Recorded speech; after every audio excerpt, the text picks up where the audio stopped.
Has a narcissist ever pushed you to your breaking point? What am I saying? Of course they have. But when you reach this breaking point, why does it so often happen in front of an audience? Well, I can tell you it's by design. The narcissist triggers something called reactive abuse in you, and that's when you start acting like the narcissist.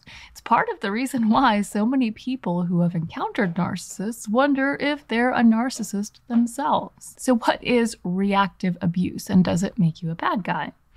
So the answer to that, the simple and straightforward answer, is that reactive abuse is a form of self-defense. So imagine that a bully on the playground is hitting your kid, and they won't stop. They just keep going and going. When no one's looking, they just keep getting those jabs in. And finally, the kid hits back with one really big, strong punch. But unfortunately, by the time this happens, all the teachers are standing around and watching. Who gets in trouble? It's going to be the kid who had an audience.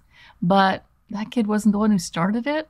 And that kid probably tried to end things peacefully many times before they were pushed to the breaking point.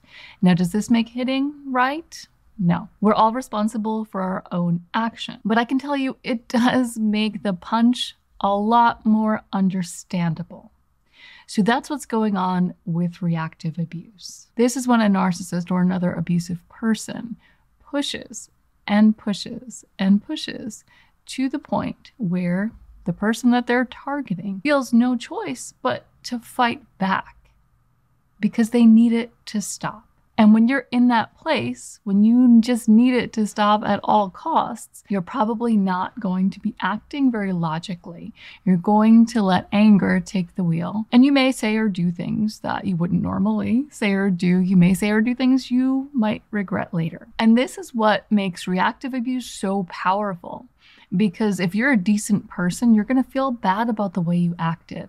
You probably will still be angry at the narcissist for triggering you in such a way, but you're also going to know that you're an adult and you should take responsibility for your own actions. So there's a sense of guilt associated with this too. And this is the layered approach to reactive abuse, because we have the audience who only has part of a story, and they're looking at you like you're insane or you're just angry. You're emotionally immature, maybe, and probably they're thinking that you're abusive and feeling bad for the person who's actually abusive. So that's one layer. And the other layer is that you're going to end up beating yourself up over it and ruminating over the entire situation. You might think about how you could have done things differently or how you could have stopped it sooner, or you might get lost in the thought spiral of what other people are thinking about you or saying about you. So reactive abuse keeps going. It's the gift that keeps on giving. And it's a really powerful way for a narcissist to get to you. And the dangerous part is really that they can do it at any time, as long as you feel some sort of emotional connection to that person or to the thing that they're triggering you about. So you may not care about the narcissist at all anymore. But if they know a deep wound within you, if they know how to trigger you, they're going to use that against you to get you to lash out in front of a crowd. So bottom line, reactive abuse isn't really abuse. The behaviors that you may have engaged in, so you may have raised your voice, you may have thrown something, you may have said things, shared secrets, or done things that you wouldn't normally do or say. And these are things that you're probably not proud of, right? But just like the kid on the playground, you're not instigating this abuse. You are reacting to it. So reactive abuse kind of sounds like you're abusing reactively. But really, I think it's more accurate to look at it as you are reacting to abuse. Reactive abuse can come in all different forms. So I know that a lot of you who have dealt with this may be questioning yourself, because what you did was out of character, because it felt so bad and just out of sync with who you are. And you know that when people act that way to you, you know how it makes you feel.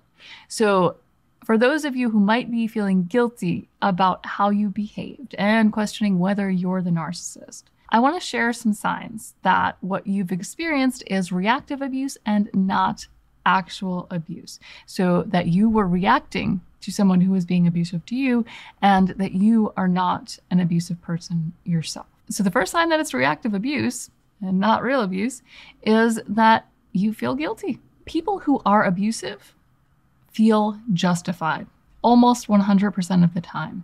They feel justified in their abusive behavior because you made them act the way they did.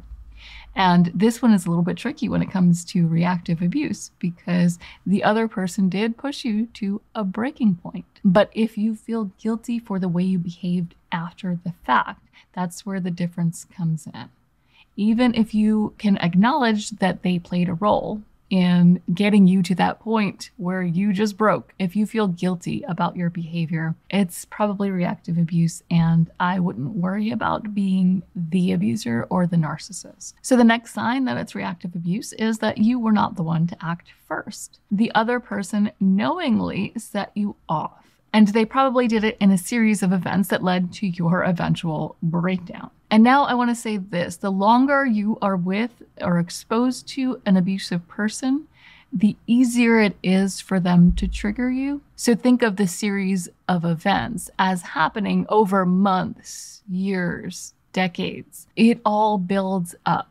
So if you have been with an abusive narcissist for long enough, they can trigger you very, very easily in front of a crowd. And the most important sign that you are not the narcissist and you're dealing with reactive abuse is that you are not abusive to other people. So if this is literally the only relationship where you get to your breaking point and you consistently do or say things that you regret or feel guilty about, that's a sign that you're definitely not the narcissist. Now, with that, I'll say that we all go through our lives and none of us are perfect, so we end up doing and saying things that we regret from time to time. But if it's happening consistently in one relationship and you're never the one to initiate it, you're definitely not the narcissist. And if you're looking for ways to cut back on those triggers, I have a video that I'll link to right here on things that you should never say to a narcissist if you want to keep your sanity. Because the best way to stay away from this whole reactive abuse topic